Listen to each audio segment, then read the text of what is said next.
Assalamualaikum warahmatullahi wabarakatuh. Alhamdulillahirrahmanirrahim. Segala puji bagi Allah yang telah memberikan kita nikmat yang banyak.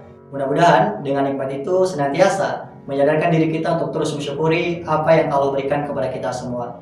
Salawat berserta salam semoga tetap tercurah limpahkan kepada Nabi kita Nabi Muhammad SAW, kepada keluarganya, kepada para sahabatnya, dan tak lupa kepada kita selaku umatnya. Mudah-mudahan kita selalu patuh dan taat terhadap ajaran agamanya sampai akhir zaman. Amin ya rabbal alamin.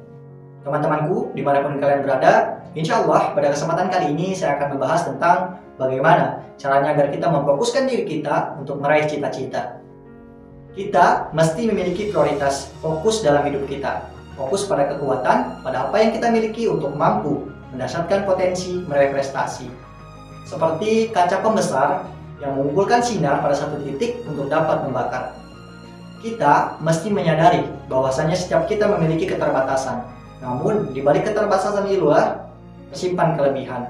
Bila kita berpikir positif, sesungguhnya dengan keterbatasan itulah seseorang bisa bersyukur dan meledakannya menjadi keluar biasaan. Bagaimana bisa? Kuncinya adalah selalu bersyukur sehingga selalu fokus pada apa yang dimiliki, menikmati apa yang ada, bukan meratapi apa yang tiada ataupun yang hilang dari genggaman tangan kita. Kita tidak selalu mendapatkan apa yang kita inginkan, tetapi kita bisa menikmati apa yang kita miliki. Karenanya, fokuskan pada apa yang ada, jangan risau pada apa yang tiada.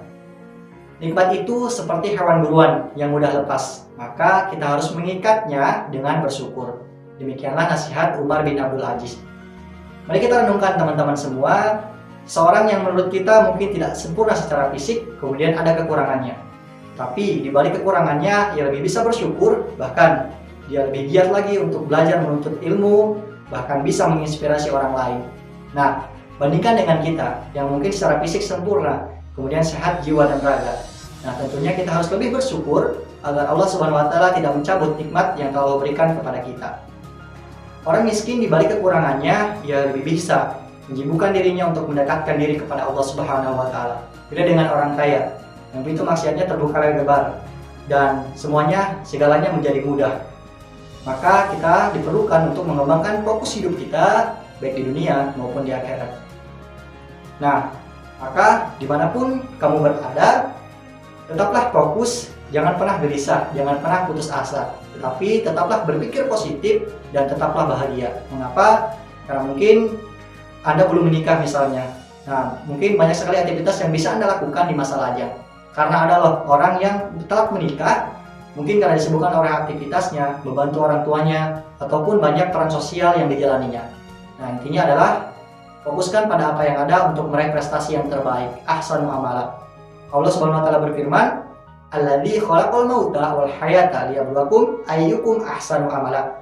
Dialah Allah yang telah menciptakan kematian dan kehidupan untuk menguji kamu, siapa di antara kamu yang paling baik amalnya. Quran surat Al-Mulk ayat 2. Hidup ini adalah ujian. Maka ketika kita diberi ujian, kita harus menerimanya dengan penuh keikhlasan, kerelaan, agar Allah Subhanahu wa taala bisa menyayangi kita. Karena boleh jadi ujian yang diberikan adalah pundi-pundi amal kita untuk mendekatkan diri kepada Allah, untuk menaikkan derajat kita dan ketakwaan kita di hadapan Allah Subhanahu wa taala. Nah, kemudian bagaimana caranya agar kita fokus? Kita ambil contoh misalnya dalam sholat. Fokus artinya konsentrasi, yaitu mengarah pada satu titik. Fokus dalam sholat artinya latihan khusyuk dalam sholat. Karena sholat yang dikerjakan ketika kita dalam keadaan khusyuk akan lebih menenteramkan hati, menenangkan jiwa dan pikiran kita. Sholat yang dikerjakan dengan khusyuk akan lebih menyehatkan hati, menghadirkan solusi, dan menghindarkan diri dari hal-hal yang menghinakan diri. Allah Subhanahu wa taala berfirman, "Innas sholata tanha 'anil fahsya'i wal munkar." Sungguh, sholat yang dikerjakan dengan benar itu mencegah pelakunya dari dua sumber keburukan, yaitu fahsya dan munkar.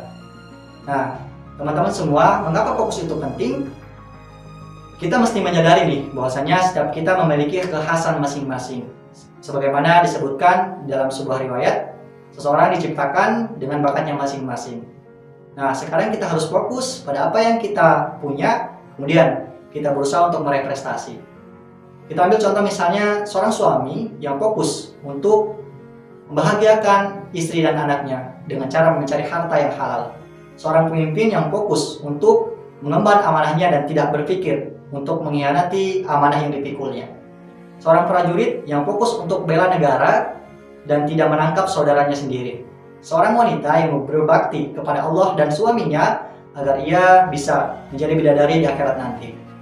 Seorang pemuda yang fokus untuk meniti karir suksesnya dan menjauhkan diri dari tipu daya dunia, tahta, dan juga wanita.